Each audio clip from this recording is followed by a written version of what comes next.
네, 오늘 하나님께서 저와 여러분들에게 주시는 말씀은 마태복음 3장 1절에서 12절 말씀인데요. 그리스도를 전하는 사람은 이 시대의 세례 요한입니다. 이런 제목으로 말씀을 증거할 때 하나님의 은혜가 함께하길 원합니다.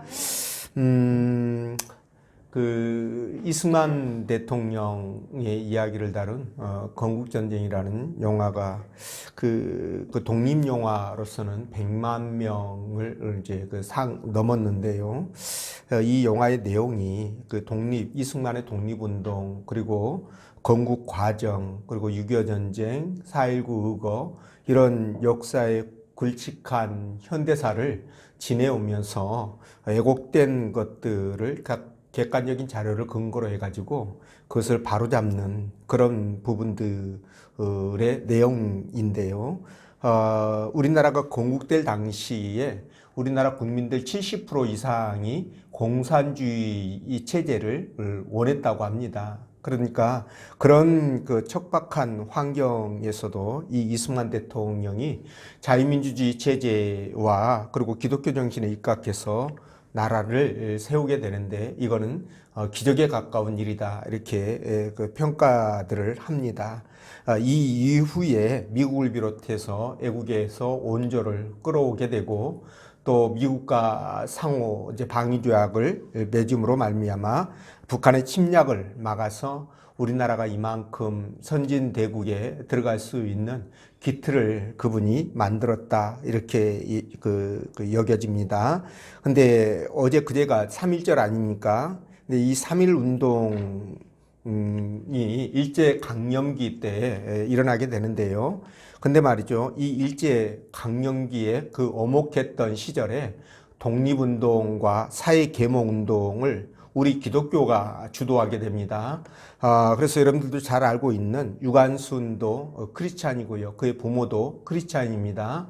근데 이런 분들을 비롯한 우리 기독교인들이 이 3.1 운동도 주도를 하게 되죠. 그런데 이 독립선언문의 그 이름이 이제 16분이 등재가 되는데요.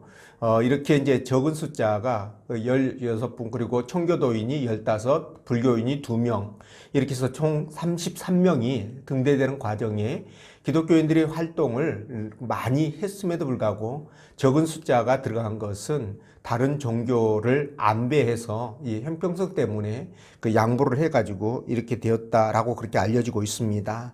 이처럼 우리 기독교는 나라가 위기에 처할 때마다 일어나서 나라를 구하는데 앞장을 섰는데요. 근데 말이죠, 우리 북한에 이 김정은이 통치하는 그런 나라로 통일이 되어야 된다라고 주장하는 그런 당이 있죠. 그런 당과 연합을 해가지고요, 그렇게 간첩으로 의심되는 사람들 10명이 비례대표 그리고 지역구를 양보해가지고 10명 정도가 국회로 들어오게 되어 있습니다. 그래서 상당히 문제가 될 것 같은데, 그렇게 되면 국가 기밀이 무방비로 북한으로 유출돼도, 그리고 국방 기술들이 유출돼도 이거 어떻게 방법이 없는 그런 상황이 되기 때문에 이런 것들에 대한 경각심이 좀 있어야 되지 않느냐, 우리나라를 지키기 위해서는 좀 있어야 되지 않겠느냐, 이런 생각을 가져봅니다. 이번에 투표로 여러분들이 나라를 지키는데 한몫을 하셨으면 좋겠다, 이런 생각이 듭니다. 사실 정치는 교회 존립과 우리 실생활에 직접적인 영향을 미쳐서 무시할 수가 없습니다. 그렇지만 우리의 본분은 복음을 전하고요, 하나님 나라를 우리 삶 속에서 실현하는 것이기 때문에, 그래서 이것을 잘 안배를 해가지고 지혜롭게 그렇게 대처를 해 나가야 된다, 이런 말씀을 드리는데요. 여러분들은 다 하나님의 성령께서 함께 하시는 분들이기 때문에 이게 가능할 거라고 저는 생각합니다. 어쨌든 여러분들이 나라를 사랑하고요, 주님을 사랑하시고 형제들을 사랑하면서 그렇게 믿음으로 살아가시기를 부탁을 드립니다. 자, 오늘 하나님께서 본문 말씀을 통해서 다음과 같은 세 가지로 우리에게 은혜를 주셨는데, 그 첫째가 우리는 주의 재림을 선포하는 이 시대의 세례 요한이라는 것이고요. 두 번째는 말씀을 증거하면 반드시 듣는 사람이 있다라는 것. 그리고 세 번째, 그리스도를 전하는 것은 바로 천국을 전하는 것이다. 이 부분에 대해서 말씀을 증거할 때 우리 하나님의 은혜가 함께하기를 원합니다. 우리는 주의 재림을 증거하는 이 시대 세례 요한 맞습니다. 때문에 상황이 어려워도 말씀을 증거해야 되는데요. 그래서 우리가 이렇게 어려운 가운데서 말씀을 전하면 반드시 듣는 사람이 있다.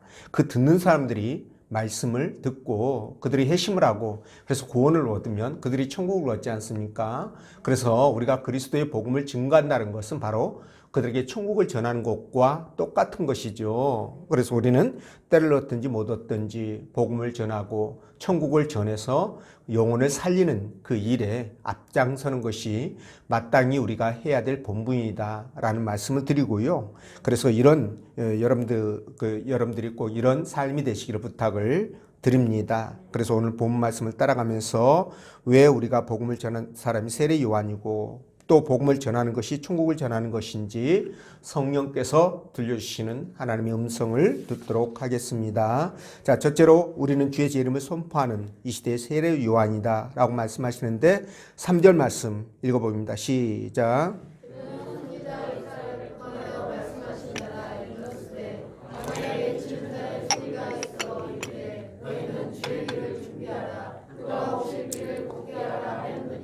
아멘. 자, 세례 요한이 요단강 동편 베레아 지방에서 이스라엘 백성들에게 복음을 전하는데요. 지난번에 말씀드린 것처럼 이스라엘의 400년 동안 하나님의 말씀이 끊어졌죠. 계시가 멈춘 그런 엄혹한 시대가 끝나고 이제 세례 요한이 등장해서 회개하라 천국이 가까이 왔느니라 이렇게 선포하신 다음에 너희는 주의 길을 준비하라 그가 오실 길을 곧게 하라 이렇게 연이어 선포가 이어지게 됩니다. 자, 근데 이 말씀은요, 사실 이사야 40장 3절에 있는 말씀을 인용한 것인데요. 원래 이 말씀은 이스라엘 백성들이 바벨론 포로로 끌려갔다가 이제 해방이 되어서 유대 땅 조국으로 돌아오게 되잖아요. 그때 하나님께서 그의 백성들과 함께 돌아오시게 되니 그의 길을 앞에서 평탄케 해라. 그의 길을 준비하라. 이런 말씀으로 주어진 거예요. 근데 이 말씀이 이제 세례 요한에게 그대로 적용되어져서 자, 그리스도께서 오시는 길을 예비하는 자로 그렇게 소개가 되고 있다는 것입니다. 그런데 여러분, 길을 예비하라, 준비하라 이런 것이 무슨 의미일까요? 어떤 의미로 사용됐을까요? 요즘도 오늘날도 똑같은 그 부분이 있는데요. 대통령이 어디를 가게 되면 미리 선발대가 가서 그 지역을, 그 장소를 전부 다 조사하고 샅샅이 위험 요소들을 제거하기 위해서 살피지 않습니까? 그와 마찬가지로 고대에도 왕이 행차를 하거나 아니면 전쟁에서 승리한 군대가 이제 시가행진을 하지 않겠습니까? 그럴 때에는 이 전령사라든가 선발대를 미리 보내가지고 그 길 자체를 답사를 하는 거죠. 그래서 길에 위험 요소가 있으면 그걸 제거하고 또 문제가 생기면 그 문제를 해결하면서 행진하는데 또는 그 행차하는데 전혀 문제가 되지 않도록 길을 곧게 만드는 사람, 길을 바르게 만드는 사람, 이런 부분들이 있었던 거죠. 그래서 오늘 그런 것들을 빗대어 가지고 세례 요한도 이 땅에 오시는 만왕의 왕이시고 만주의 주가 되시고 메시아시며 우리의 구원자가 되시는 이 예수 그리스도께서 오시는 것을 이 세상 모든 사람들이 알도록 널리 전하는 그런 역할, 그러니까 그 길을 준비하고 예비하는 그런 역할을 하고 있다라는 것입니다. 자, 이해가 되시죠? 자, 그렇다면 여러분, 하나님께서 이 초림으로, 그러니까 초림이라는 것은 예수님이 이 땅에 처음 오셨던 2000년 전에 오신 그 사건을 초림이라고 하십니다. 그리고 재림은 이제 언제인지는 때를 알 수 없지만 다시 주님이 반드시 이 땅에 다시 오시게 됩니다. 그걸 우리는 재림이라고 얘기를 하는데요. 자, 초림으로 오시는 예수 그리스도를 예비할 때, 그 길을 준비할 때 세례 요한을 보내셨잖아요. 그렇다면 재림으로 오시는 주님의 길을 예비하는 그 사람은 누가 그 길을 예비하는 사람이 될 것인가? 이 부분이 우리의 관심이 됩니다. 관심사가 됩니다. 자, 그러면 주의 재림을 예비하는 그 사람은 누구일까? 라는 건데요. 첫 번째 생각해 볼 수 있는 것이 바로 초림 때처럼, 초림의 세례 요한처럼 특별한 능력을 주셔서 제2의 세례 요한 같은 사람을 보내서 주의 그 재림을 준비하지 않을까, 뭐 이런 생각을 해봅니다. 아니면은 뭐 목회자라든가 아니면은 특별히 신앙이 좋은, 믿음이 좋은 그런 사람일까, 이런 생각을 해보는데 다 아닙니다. 다 아니에요. 그럼 누구냐? 바로 예수 그리스도를 믿고 구원받은 믿음의 백성들, 모든 믿음의 백성들이 다 뭡니까? 주의 재림을 예비하는 세례 요한이 될 거라는 겁니다.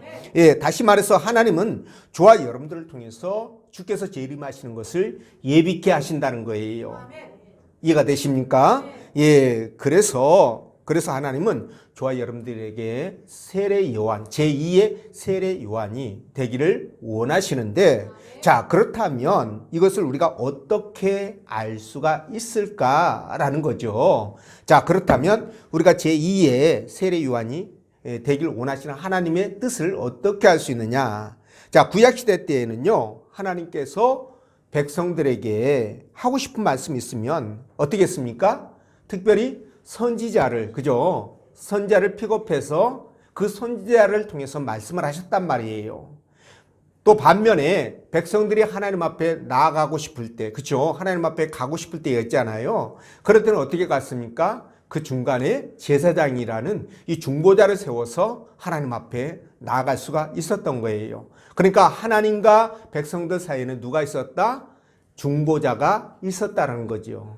그런데 말이죠. 그런데 예수님이 이 땅에 오셔서 십자가에 화목 제물이 되셔가지고 돌아가신 이후에, 그죠? 그때부터는 어떻게 됩니까? 중보자가 필요 없게 되었습니다. 그렇죠? 그래서 저와 여러분들이 지금 하는 것처럼 예수 그리스도를 의지하여 직접 하나님께 나가게 되었습니다. 이걸 성경은 뭐라고 얘기하느냐? 만인 제사장, 이렇게 말합니다. 모든 사람이 중보자라는 거예요. 그러니까 중보자가 필요 없다는 얘기죠. 모든 사람이 중보자라는 것은. 그죠? 예. 그래서 하나님 앞에 직접 나아가는 것처럼 주의 길을 예비할 때에도요, 이렇게 저나 여러분들이 모두가 제사장이고 중보자이기 때문에 직접 나가서 예비할 수가 있게 된다라는 겁니다. 예, 이해가 되시죠? 그래서 구약 때에는 또 구약 때는 하나님께서 필요할 때마다 말씀을 주셨다고 말씀드렸죠. 근데 지금은 어떻습니까? 이미 하나님의 말씀이 성경 66권으로 압축돼 가지고 우리에게 주어졌습니다. 그래서 각자는 이 말씀을 붙들고 읽고 듣고 묵상함으로 깨달아서, 그죠? 깨달아서 살게 되었는데, 그러니까 각자가 제사장으로서 하나님의 뜻을 따라서 살듯이 주의 재림도 각자가 깨달은 은혜대로 예비하게 된다라는 거죠. 이런 부분들을 여러분들이 생각을 하시면 될 것 같아요. 그래서 말라기서 4장 5절 보면, 보라, 여호와께서 크고 두려운 날이 이르기 전에 내가 선지자 엘리야를 너에게 보내리니, 이렇게 말씀하셨는데, 여기에서 크고 두려운 날은 뭐냐? 바로 주님의 초림과 재림을 얘기하는 겁니다. 자, 그러면 여기서 선지자 엘리야는 누굽니까? 초림 때는 세례 요한, 그러면 재림 때는 바로 저와 여러분들, 예수 믿는 모든 사람들이 바로 선지자 엘리야의 역할을 감당하게 되는 거죠. 자, 그렇다면 주의 길을 예비하는 것이 무슨 뜻일까? 주의 길을 예비한다? 그 길을 평탄케 한다? 이게 무슨 뜻일까요? 예, 그거는요, 세례 요한이 이 땅에 오셔서 무슨 일을 했는지를 보면 금방 알 수 있는 거예요. 세례 요한이 이 땅에 와서 무슨 일을 하게 되었습니까? 회개하라, 천국이 가까이 왔느니라. 이 말씀을 증거한 겁니다. 그러니까 이것을 보면 뭘 알 수 있느냐? 아, 세례 요한이 복음을 전하는 것이었구나. 그러면 주의 길을 예비하는 것이 복음을 전하는 것이었구나. 이걸 우리가 알 수 있지 않겠습니까? 그래서 복음을 전하면 어떤 일이 벌어지느냐? 바로 말라기서 4장 5절 다음에 이어지는 6절 말씀에서 그 목적이 나오는데 이렇게 나와 있습니다. 그가 아버지의 마음을 자녀에게로 돌이키게 하고 자녀들의 마음을 그의 아버지로 돌이키게 한다. 그게 뭐예요? 하나님과 자녀들이 구원받고 예수 믿고 구원받은 백성들이 하나가 되게 하는 거예요. 이것을 위해서 세례 요한이 이 땅에 와서 주의 길을 평탄케 한다라는 겁니다. 무슨 뜻인지 아시겠죠? 그렇다고 한다면 주의 길을 예비하고 평탄케 하는 것은 바로 복음을 전하는 것이고, 그죠? 주의 길을 예비하는 것이구나, 이걸 알 수가 있는 거예요. 예, 그래서 저와 여러분들도 세례 요한과 같이 사람들에게 복음을 전해서 주의 길을 예비하는 사람이 되어야 된다, 이 말씀을 드리는 것입니다. 근데 사실 이 복음을 전하면은요, 물론 우리에게도 유익이 많죠. 근데 우리보다는 복음을 듣고 받아들인 사람에게 훨씬 더 유익이 많습니다. 근데도 저들은 죽자사자 복음을 싫어해요. 지독히도 복음을 싫어하고, 교회 가자고 그러거나 예수 믿으라고 그러면 경기를 익히려고 합니다. 그래서 전도가 정말 힘들고 어렵게 느껴지다 보니까, 또 수학이 없다 보니까 우리가 복음을 전하지 못하고 주저앉고 그러고 망설이고 그러고 있는데, 당시에도 말이죠, 세례 요한 때도 복음을 전하는 것이 쉬운 일은 아니었었어요. 그래서 세례 요한도요, 오직 성령의 의지에서 광야에서 애롭게 복음을 전했는데요, 아마 세례 요한이 주께서 세례를 받으러 오시기 전까지는 메시아가 이 땅에 오셨다는 것을 알지 못했을 것으로 저는 판단합니다. 예, 주님께서 세례를 받으러 세례 요한에게 왔지 않습니까? 그러니까 그 전까지는 아마 메시아가 이 땅에 오셨다라고 생각을 하지 못했을 거예요. 그런 가운데서 여러분, 복음을 전했으니까 얼마나 그냥 힘들고 벅차고 그렇게 어렵겠습니까? 악으로 깡으로 전하는 거죠. 그렇죠? 근데 저와 여러분들은 지금 어떻습니까? 우리와 생각을 같이 하는 형제들이 있잖아요. 그리고 하나님 우편에서 저와 여러분들을 위해서 기도하시는 우리 주님이 계시잖아요. 그렇죠? 그렇기 때문에 우리는 복음을 전하는 것이든 일상에서 무슨 일을 하든 간에 자신 있고 당당하게 그것을 감당할 수 있다라는 겁니다. 얼마나 좋습니까? 그래서 말이죠, 우리가 복음을 전하는 이 일을 믿음의 사람으로서 게을리해서는 안 된다라는 것을 다시 한번 느끼게 되는데, 자, 옛날 세례 요한이 광야에서 진짜 피를 토하는 심정으로 초림을 외쳤다고 한다면, 오늘날 저와 여러분들도 지옥을 믿지 않고요, 천국과 지옥을 믿지 않고, 그리고 오직 나밖에 모르는 에고이즘에 빠져있는 정말 저 불쌍한 영혼들, 지옥으로 끌려가는 저 영혼들에게 그리스도의 재림을 선포해야 된다는 거죠. 그런 의무가 저와 여러분들에게 주어져 있습니다. 그래서 여러분, 주님은 당신의 초림을 증거하며 그 길을 예비했던 세례 요한을 가리켜서 뭐라고 말했습니까? 여자가 낳은 자 중에서 가장 큰 자다, 이렇게 말씀했잖아요. 그렇죠? 예, 그런 축복을 받았습니다. 자, 그렇다면 저와 여러분들도 마찬가지예요. 세례 요한처럼 애롭고 어렵고 힘들더라도, 그죠? 복음을 전해서 주님께 네가 여자가 낳은 자 중에서 가장 큰 자다 라는 그런 축복의 말씀, 칭찬을 받아야 되지 않겠습니까?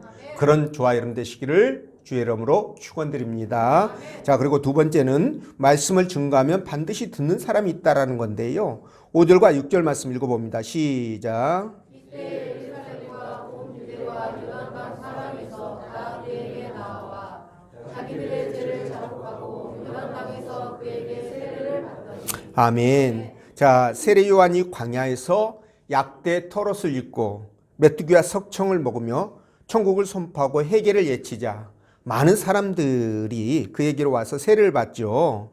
아마도 그 사람들 눈에는 이런 그 세례 요한의 기이한 행색이, 그리고 이 먹는 것도 메뚜기와 석청을 먹는다는 게 여러분 일반 사람들이 할 수 있는 일은 아니잖아요. 그렇죠? 그러니까 메뚜기와 석청을 입고 약대 털옷을 입으면서 그렇게 살고 있는 이 세례 요한이 기인처럼 보였을 거라는 거예요. 그게 하나님의 선지자처럼 보일 수도 있고 기인처럼 보일 수도 있다는 겁니다. 광인처럼 보일 수도 있다는 거죠. 근데 이걸 어떻게 구별할 수 있을까요? 그의 입에서 나오는 말씀이죠. 그 말씀이 권위가 있고 능력이 있다면 하나님의 선지자로 인식을 할 거예요. 그렇죠? 근데 그 말씀이 앞뒤가 안 맞고, 그죠? 논리도 없고, 그죠? 저 하고 싶은 말 마음껏 해야 된다면, 저 사람은 광인이구나. 미친놈이구나. 이렇게 생각할 거 아니겠어요. 그죠? 예. 근데 그의 입에서 나오는 말이 백성들이 무시할 수 없는 그런 권세와 능력이 있다는 거죠. 그러니까 사람들이 몰려와서 그에게 세례를 받는 거 아니겠습니까? 회개하면서. 그죠? 예, 그래서 이렇게 400년이 넘는 시간 동안 하나님의 말씀이 끊어진 이후에 이스라엘 백성들은 사실 하나님의 말씀을 기다렸거든요. 예, 그 가운데서도 아무리 타락하고 변질됐어도 그 가운데 하나님은 반드시 남은 자를 남겨두신다고 말씀하셨잖아요. 그렇죠? 그러니까 남은 자들은 그런 세태를 보면서 굉장히 심적으로 고통을 받는 거예요. 시대가 그러면 이 신실하고 진실한 신앙인들은 고통을 받게 되어 있어요. 근데 시대가 악한 것에 대해서 아무런 반응이 없고 오히려 그것들 속에서 들어가서 즐기면서 살아가게 되면 고통받을 이유가 없죠. 오히려 즐겁지 않습니까? 그렇죠? 그런 세상을 누리면서 즐기면서 사니까 얼마나 좋습니까? 근데 여기에서 진실한 신앙인과 가짜 신앙인이 구별된다라고 저는 생각을 하는데요. 어쨌든 이 세례 요한의 그런 모습을 보면서 수많은 사람들이 와서 회개하고 세례를 받게 되는데 그 중에는 누가 있었습니까? 베드로와 그의 형제 누굽니까? 안드레죠, 안드레. 베드로와 안드레고 그 다음에 요한과 야고보도 있었어요, 거기에. 빌립도 있었고요. 이런 사람들이 있었는데 그런 사람들까지 와가지고 세례받고 세례 요한의 제자가 됩니다. 그 정도였었어요. 근데 이 세례 요한이 활동했던 곳은 어디냐? 이 광야를 중심으로 요단강 근처, 그죠? 요단강 근처 광야를 중심으로 그렇게 사역을 했던 것 같은데 이 광야라고 하는 표현을 보면 아마도 예루살렘에서 여러분 성지순례 가게 되면 그 길을 이렇게 가보게 되는데요. 예루살렘에서 여리고로 내려가는 내리막길입니다. 그 예루살렘은 고지에 있고요. 여리고는 해발 마이너스 200m 그 지점에 있거든요. 그러니까 내려가는 길이에요. 그 내려가는 그 길 양쪽으로 전부 다 황량한 광야입니다. 아마 거기가 요단강도 가깝고 큰 와디라고 건천 와디라고 있어서 아마 그 근처에서 사역을 하지 않았을까 이런 생각을 해보게 되는데요. 여러분 세례 요한이 왜 이렇게 사람 많고 화려하고 좋은 예루살렘에서 하나님 말씀을 선포하지 않고 이런 척박하고 황량한 이런 광야에서 말씀을 선포했을까 라는 거예요. 여러분 궁금하지 않습니까? 왜 그랬을까요? 세례 요한이 그곳이 좋아서 그랬을까요? 아닙니다, 여러분. 세례 요한이 그것을 의식했던 하지 않았던 자기가 무의식으로 그렇게 했던 아니면 지가 좋다 보니까 광야에서 선포를 했던 어쨌든 간에 결과적으로 봤을 때 세례 요한이 광야에서 말씀을 선포한 것은 바로 하나님의 뜻을 이루는 과정이었었다라는 거예요. 자, 이사야 40장 아까 3절 말씀을 드렸는데 이 말씀이 어떻게 되어 있느냐? 외치는 자의 소리여 이르되 너희는 광야에서 여호와의 길을 예비하라. 사막에서 우리 하나님의 대로를 평탄케 하라. 이 말씀이에요.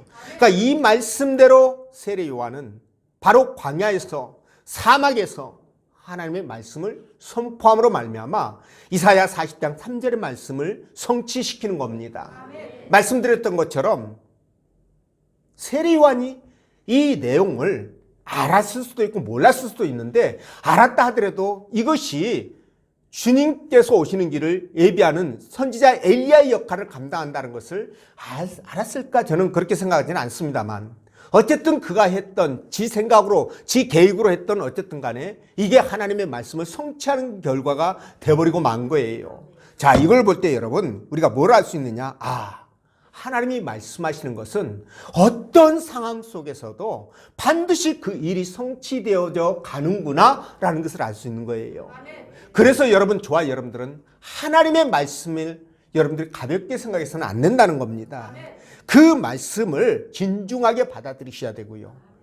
하나님께서 말씀하시는 것은 어떤 방법을 통해서도 이루어지기 때문에 진중하게 생각하시고 하나님의 말씀을 전하는 일에 기뻐하셔야 된다라는 겁니다. 근데 여러분, 이 세례 요한이 당시에 복음을 전할 때 많은 사람들이 몰려왔다고 그랬잖아요. 근데 그 많은 사람들이 전부 다 회개하고 세례를 받았냐? 아니에요.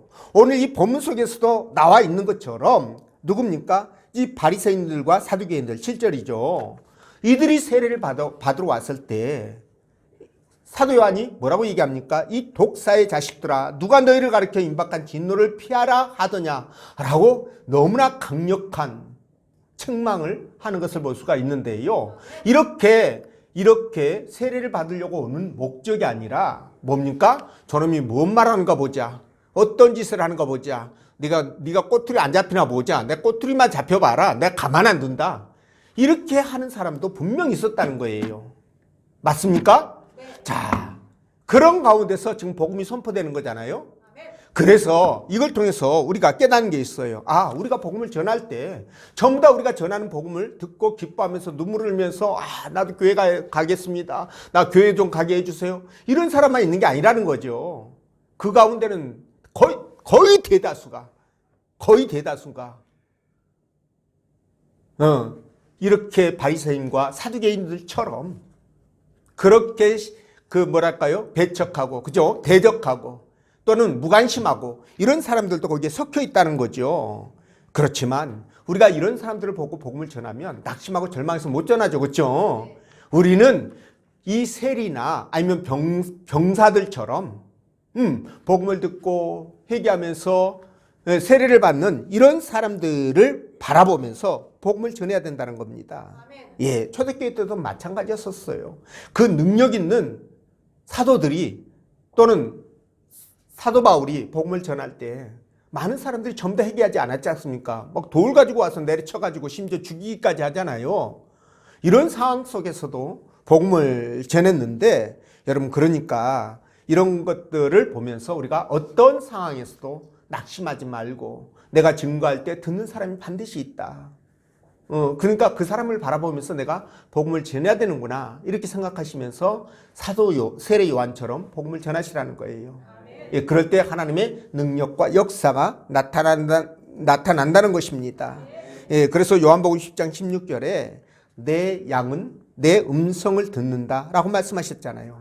그래서 음성을 듣는 하나님의 양을 우리가 대상으로 복음을 전하면서 그렇게 세례 요한의 일을 감당해 가셔야 된다는 거죠.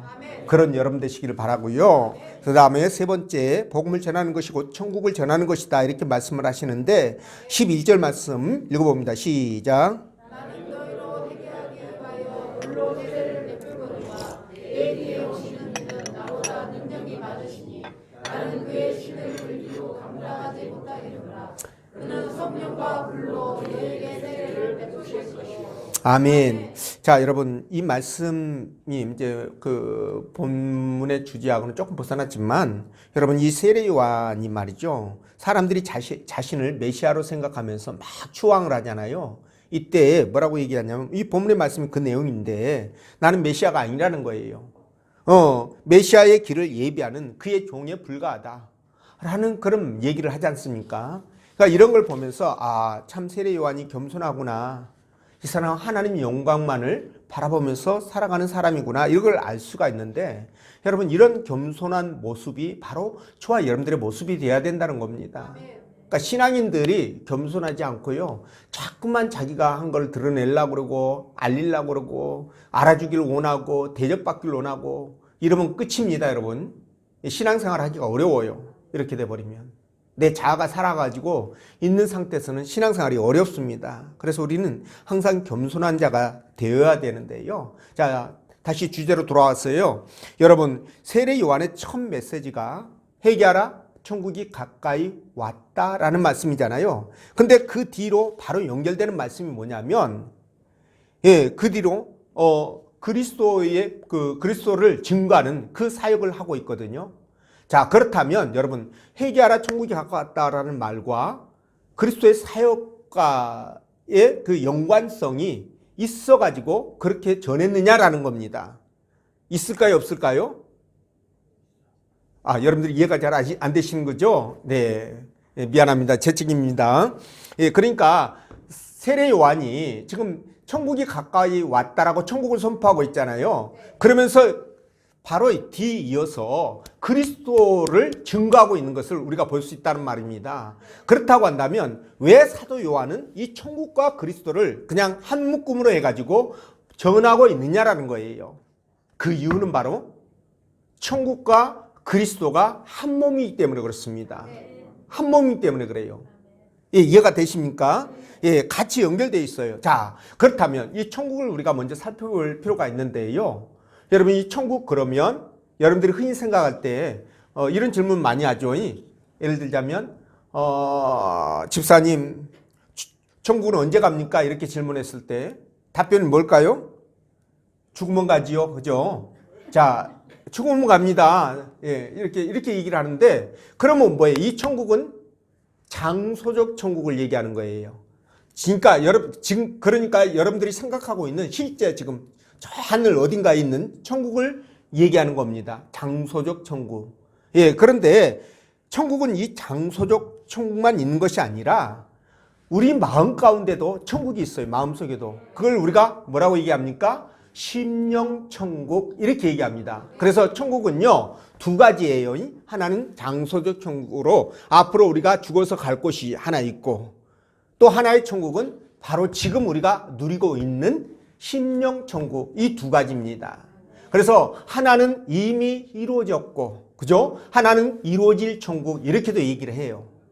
이해가 되시죠? 자, 그런데 말이죠, 우리가 이제 천국 얘기하면 흔히 우리가 가야 될 그 장소적 천국을 얘기하다 보니까 이거에 대해서는 너무 잘 알죠. 거기는 눈물도 없고 슬픔도 없고 아픔도 없고 고통도 없고, 그죠? 너무나 그 황홀한 아름다운 그런 곳을 상상하는데, 실제 그 천국은 이제 가서 누릴 것이니까. 근데 그러면 우리가 이 땅에서 예수 그리스도를 믿고 살아갈 때 천국을 누리면서 살아야 되잖아요. 네. 근데 이 천국을 우리가 어떻게 누릴 수 있느냐는 겁니다. 이 장소적 천국은 그렇다 치더라도, 그렇죠? 그래서 천국이 우리 가운데서 임재 어떻게 할 때 임재해 있고 어떻게 우리가 이걸 누릴 것이냐, 이 부분을 생각해야 되는데, 자, 이 부분은요 우리가 생각을 바꾸면 됩니다. 뭐냐면은 천국의 개념을 장소에서 마음으로 바꾸면 돼요. 그래서 주께서 나와 함께 하시면서 나의 주인이 되셔가지고 나를 통치하신다면 그곳이 바로 천국이에요. 그러니까 여러분들 쉽게 말씀드리면, 그냥 간단하게 말씀드리면 이런 겁니다. 주님이 계시는 곳이 천국이고 주님이 안 계시면 지옥이에요. 간단하죠, 그죠? 그러니까 지금 저 천국, 실제 우리가 가야 될 실제적인 천국이라 할지라도 그곳에 주님이 계시기 때문에 천국이 되는 거예요. 근데 그곳이라고 할지라도 만약에 주님이 안 계신다 그러면 지옥입니다. 천국 아니에요. 그러면은 반대로 저와 여러분들의 마음 가운데 우리가 예수를 믿으면은요, 우리가 예수를 믿으면 우리 안에 누가 오십니까? 주께서 오시죠. 성령으로 주께서 들어와 계십니다. 그러니까 성령 하나님이 우리와 함께 하심으로 말미암아 우리가 뭡니까? 성전이 되는데, 이 성전된 몸이 바로 천국인 거예요. 누가 계시니까? 주님이 계시니까 천국이 되는 거예요. 이해가 되시죠? 그래서 내 마음속에 이렇게 천국이 되면 이곳이 바로 뭡니까? 주님이 역사하시는, 주님이 통치하시는 곳이 되고 성전이고 또 천국이고 이렇게 되는 거죠. 그래서 마태복음 18장 20절 보면 두세 사람이 내 이름으로 모이는 곳에는 나도 그들 중에 있느니라, 이렇게 말씀하시죠. 그러니까 여러분들이 생각해 보시면 돼요. 내가 지금 천국을 누리고 있는지 아니면 천국이 없고 그냥 지옥인지 생각하시면 됩니다. 그러니까 여러분들 마음속에 주님이 임재하신다고 그랬잖아요. 그러면 이걸 생각하면서 내 마음속에 천국이 있구나, 주님이 계시구나, 그럼 내 마음은 천국이네, 그러면 그에 합당한 삶을 살아야 되잖아요. 그렇죠? 그래서 아름다운 생각, 그죠? 이쁜 생각, 그죠? 형제를 사랑하고 하나님을 사랑하고 그리고 긍정적으로 생각하면서 기쁨으로 감사함으로 고난이 있고 어려움이 있어도 그런 마음으로 살아가려고 힘쓰고 애쓸 때 나는 천국을 누리는 거예요. 그러면 하나님께서 그렇게 살 수 있도록 우리에게 힘을 주시고 은혜를 부어주시는 겁니다. 이해가 되시나요? 그래서 내가 천국으로 변하면은요, 정말 살아가는 과정 속에 여러 가지 겪는 수많은 문제들을 그것을 뭡니까? 아름답게 승화시킬 수 있는 역량을 갖게 돼요. 이게 믿는 사람들의 특권이고 능력입니다. 여러분 이해가 되시나요? 그러니까 제가 말씀드렸잖아요. 기도원에 올라가기 전에 문제투성이 그냥 너무 힘들고 어려운 문제들이 너무 많아서 고통스러워서 기도원에 올라가는데 기도하다가 주님 딱 만나고 나면 어떻게 됩니까? 마음이 천국이 돼버렸잖아요. 그러면 그 문제가 언제 그런 문제가 있었냐는 식으로 사라져버리게 돼요. 그게 문제로 보이지를 않습니다. 그래서 내려올 때는 어떻게 내려와요? 올라갈 때는 죽을 상, 내려올 때는 살 상. 어렵게 생각할 수 없어요. 그죠? 예. 올라갈 때는 죽을 상, 내려올 때는 살 상. 그렇게 해서 내려오는 거예요. 여러분, 그래서 정말 주님을 만나느냐, 만나지 못하느냐. 다시 말씀드리면, 내 안에 주님이 계시느냐, 안 계시느냐. 그래서 천국이 되었느냐, 아니면은 지옥이냐.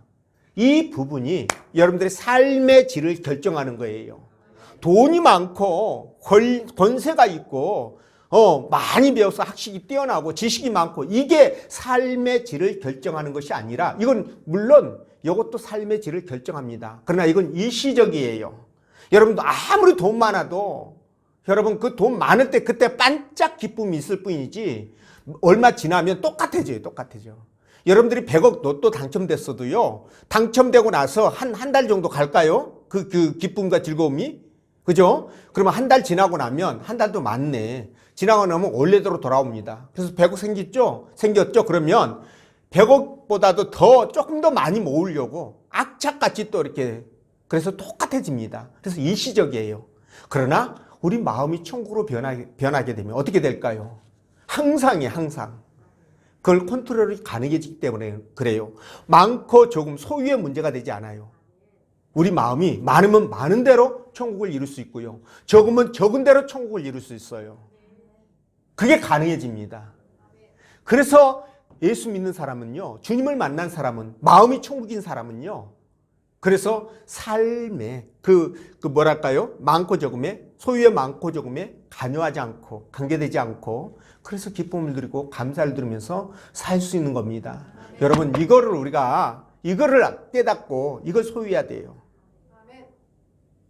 그러니까 이렇게 되면 하나님께서 얼마나 감동하실까요?